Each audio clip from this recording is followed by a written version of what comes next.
How did life today become consumed with modern conveniences, propaganda, and advertising all around us, and simply way too much stuff?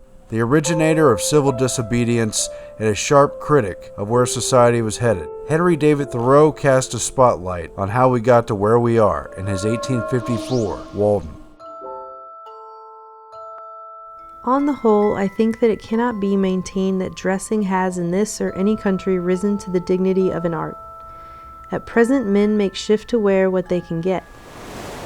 Like shipwrecked sailors, they put on what they can find on the beach, and at little distance, whether of space or time, laugh at each other's masquerade. Every generation laughs at the old fashions, but follows religiously the new. We are amused at beholding the costume of Henry VIII, as much as if it was that of the king and queen of the Cannibal Islands. For here, ancestors can be gods, and death can be caused by ghosts or deadly sorcerers. All costume off a man is pitiful or grotesque. It is only the serious eye peering from and the sincere life passed within it which restrain laughter and consecrate the costume of any people. When the soldier is hit by a cannonball, rags are as becoming as purple. People like these earn their living by doing things which other people want, instead of making things. The childish and savage taste of men and women for new patterns keeps how many shaking and squinting through kaleidoscopes that they may discover the particular figure which his generations require today. The group of tall buildings at Rockefeller Center is almost like another city. Many of these buildings are occupied by radio and television studios, advertising agencies, and insurance companies. The manufacturers have learned that this taste is merely whimsical. Of two patterns which differ only by a few threads more or less of a particular color, the one will be sold readily, the other lie on the shelf, though it frequently happens that after the lapse of a season the latter becomes the most fashionable. In Paris, Estoril shows his spring and summer collection, highlighting slim Satan Afghan pants worn under silk tunics, soft, elegant, and fluid. Comparatively, tattooing is not the hideous custom which it is called. It is not barbarous merely because the printing is skin-deep and unalterable.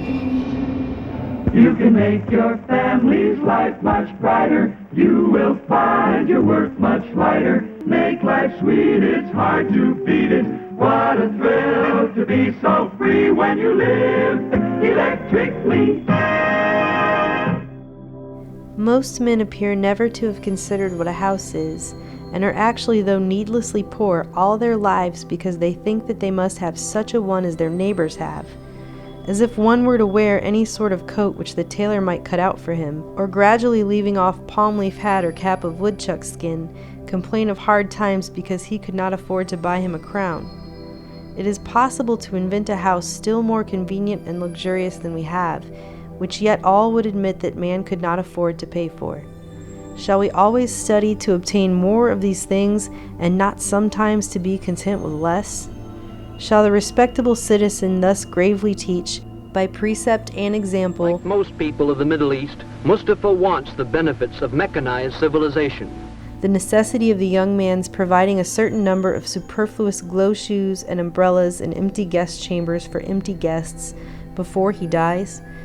Why should not our furniture be as simple as the Arabs or the Indians? There is still the old system of land ownership, which sometimes requires the tenants to pay 80% of their crop for the privilege of working the owner's land. And when the farmer has got his house, he may not be the richer but the poorer for it, and it may be the house that has got him. For our houses are such unwieldy property that we are often imprisoned rather than housed in them.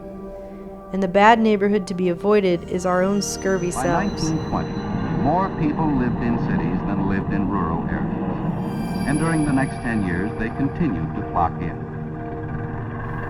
I know one or two families at least in this town who for nearly a generation have been wishing to sell their houses in the outskirts and move into the village, but have not been able to accomplish it, and only death will set them free. What has happened to our cities? Have they grown from the small crossroads towns of 150 years ago? Perhaps down near the river a factory was built. The town grew. A ring of residences circled the central business and industry. Things got too crowded.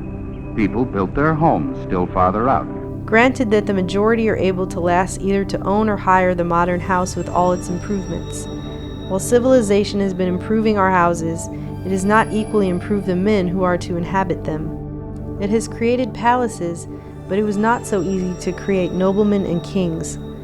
And if the civilized man's pursuits are no worthier than the savages, if he has employed the greater part of his life in obtaining gross necessaries and comforts merely, why should he have a better dwelling than the former? At present our houses are cluttered and defiled with it. Spill wipers, tile wipers, chin wipers, smile wipers, pane wipers, pan wipers, pine wipers, And a good housewife would sweep out the greater part into the dust hole, and not leave her morning's work undone. A rainy day, floor mat, shoes away, wipe that, washes clean, in the kitchen, dishes, Morning's fryers, work. toasters, pots, electric By the fryers, blushes of Aurora and the music of Memnon, what should be man's morning work in this world? Oh, Mother, you've taken a look at the morning. I had 3 pieces of limestone on my desk, but I was terrified to find that they required to be dusted daily, when the furniture of my mind was all undusted still, and I threw them out the window in disgust. How then could I have a furnished house? I would rather sit in the open air, for no dust gathers on the grass unless where man has broken ground. It is the luxurious and dissipated who set the fashions which the herd so diligently follow. The traveler who stops at the best houses, so-called, soon discovers this, and if he resigned himself to their tender mercies, he would soon be completely emasculated. I think that in the railroad car we are inclined to spend more on luxury than on safety and convenience, and it threatens without attaining these to become no better than a modern drawing room with its divans and ottomans and sunshades and 100 other oriental things which we are taking west with us, invented for the ladies of the harem and the effeminate natives of the celestial empire.